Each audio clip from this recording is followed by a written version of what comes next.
Hi friends, good morning. आज मैं आपको देखिए जेड प्लांट के बारे में जानकारी दूंगी जी कि बरसात में इसकी कैसी देखभाल की जाए। तो पहली बात जो है मैं आपको बता दूं, जब इसकी ग्रोथ हो रही है तो आप इसको खाद वगैरह कोई फर्टिलाइज़र नहीं, लेकिन कोई कंपोस्ट वगैरह जैसे घर में आप बनाते हैं गोबर खाद वगैरह होता है वो इसमें थोड़ा थोड़ा ज़रूर डाल दें, ताकि क्योंकि इस टाइम प्लांट जो है ग्रोथ में है तो आप इसको कोई ना कोई खाद वगैरह ज़रूर डालें।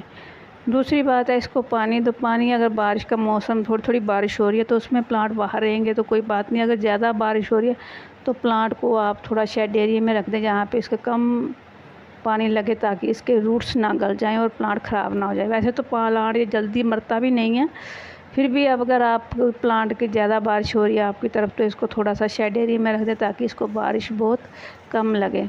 तो इसके ऊपर जो ये अटैक करते हैं मिलीबग जो होते हैं, कीड़ा जो होता है वो बहुत इसको अटैक करता है। तो थोड़ा सा इसको चींटियाँ जो होती हैं, फिर से अगर आप इसको कहीं तोड़ के या काट के इसको कहीं फेंक देते हैं तो दोबारा से फिर वो अंडे लेकर आ जाती हैं और दोबारा फिर इसके ऊपर लग जाते हैं। या तो आप इसको कोई स्प्रे वगैरह कर दीजिए, जैसे लहसुन वगैरह या आप कोई भी डिटर्जेंट पाउडर हो उसकी स्प्रे कर सकते हैं।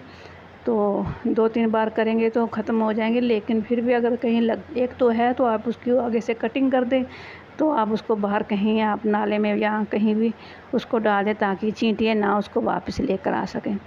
तो देखिए इस तरह ये भी मेरा प्लांट है जेड प्लांट, तो इसकी भी काफ़ी लंबी ग्रोथ हो रही है। तो दूसरा मैं एक बात आपको बता, ये मैंने जो पॉट बनाया ये मैंने खुद ही बनाए हैं अपने हाथों से सीमेंट के साथ। और देखिए प्लांट की ग्रोथ कम से कम भी 5 इंच से 6 इंच तक इसकी ग्रोथ जो है बढ़ चुकी है। तो साथ में ये तुलसी का पौधा भी मैंने लगाया हुआ है। तो लेकिन हमें इसकी पूजने का तो हमें मालूम नहीं कैसे इसको पूजा जाता है, लेकिन हम घर में तुलसी वगैरह एक आयुर्वेदिक के रूप में इस्तेमाल करते हैं। तो इसको ज़रूर लगा के रखते हैं ताकि कभी चाय वगैरह या कोई जुकाम वगैरह हो जाता है तो उसमें भी इसका इस्तेमाल कर लेते हैं। तो इस तरह से अगर आपके प्लांट जैसे देखिए हमारे यहाँ पे तो कभी बारिश हो जाती है, बहुत कम बारिश हो रही है, लेकिन कभी कभी बारिश हो जाती है तो प्लांट में मेरे बाहर ही रहते हैं। तो कुछ कभी इनको पानी भी देना पड़ता है क्योंकि मिट्टी बहुत कम होती है और सैंड्स वगैरह होता है बीच में डला हुआ, तो पानी एकदम बाहर निकल जाता है और अगर थोड़ी सी धूप निकल आए तो मिट्टी सूख भी जाती है। तो अगर आपके यहाँ ज़्यादा बारिश हो रही है तो इसको थोड़ा शेड एरिया में रखें। तो अगर आप इसका बोनसाई बनाना चाहते हैं तो इसको आप कटिंग वगैरह करते रहें, जो ग्रोथ जो हो रही है वहाँ से कम भी आपकी 2-2 पत्तियाँ और निकलेंगी। जहाँ 2 पत्तियाँ को कट कर दीजिए वहाँ से 2 ब्रांचेस और निकल जाएंगे। तो इस तरह से प्लांट आप घना भी कर सकते हैं। जैसे मैं बोनसाई बना रही हूँ तो इसको आगे से कटिंग करती रहती हूँ। और छोटा सा पेड़ देखिए मैंने ये भी बनाया हुआ है, ये कम से कम भी 3 साल पुराना मेरा प्लांट है। तो काफ़ी अच्छा चल रहा है, लेकिन इसके रूट्स है काफ़ी बाहर निकले हुए हैं। तो ये ट्रे जो मैंने खुद ही बनाई थी इसमें मैंने लगाया हुआ है। तो ये छोटे से छोटे अगर पॉट में भी आप लगाएंगे तो उसमें भी बहुत ही आसानी से ये चलेगा। तो कल बारिश बहुत थी तो ये थोड़ा सा धूप रहती है, यहाँ पे थोड़ी छाया रहती है, तो इससे थोड़ा देखिए इसमें चाय पत्ती जो है मैं ज़्यादातर वही इस्तेमाल इस प्लांट के ऊपर कर रही हूँ कि चाय पत्ती जो होती है वही इसमें डालती हूँ। और मैं ज़्यादा खाद वगैरह और तो कुछ नहीं डालती, लेकिन चाय पत्ती जो होती है उसको मैं इसमें डाल देती हूँ और वही इसका खाद जो है लग रहा है। अब गोबर खाद नहीं है यहाँ पे जो, क्योंकि अब जो फसल में डाल दिया ताज़ा गोबर का खाद है वो नहीं डलता इसमें। अगर पुराना हो 2 साल तो वो मैं प्लांट में डालती हूँ, इसमें नया कोई खाद वगैरह गोबर वगैरह नहीं डालती।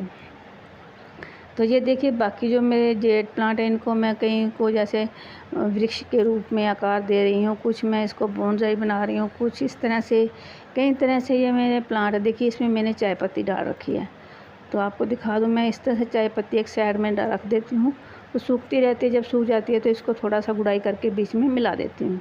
तो इस तरह से आप भी अगर घर में जेड प्लांट लगाए हुए हैं तो इसको इस समय खाद वगैरह ज़रूर डालें, क्योंकि बरसात का मौसम है। और साथ में प्लांट जो हमारी ग्रोथ कर रहे हैं, कोई भी प्लांट आपका ग्रोथ कर रहा है तो उनको थोड़ा थोड़ा खाद ज़रूर डालना चाहिए। चाहे आप कोई भी डालें, चाहे आप गोबर खाद डाल लीजिए या कोई बर्मी कंपोस्ट डाल लीजिए या कंपोस्ट जो हम घर में खुद बनाते हैं वो डाल लीजिए, कोई भी आप डाल सकते हैं।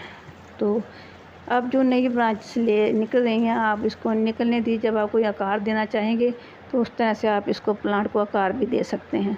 तो इस तरह से मैंने 2-3 बोनसाई बनाए हुए हैं, कुछ पेड़ के रूप में बना रही हूँ। किसी तरह से भी इसको जो है जो तार होती है, जहाँ एल्युमिनियम की तार होती है उसके साथ। तो ये देखिए छोटा सा एक पॉट है, कप है, तो इसमें ये मैंने छोटा सा प्लांट भी लगाया। तो ये थी मेरी छोटी सी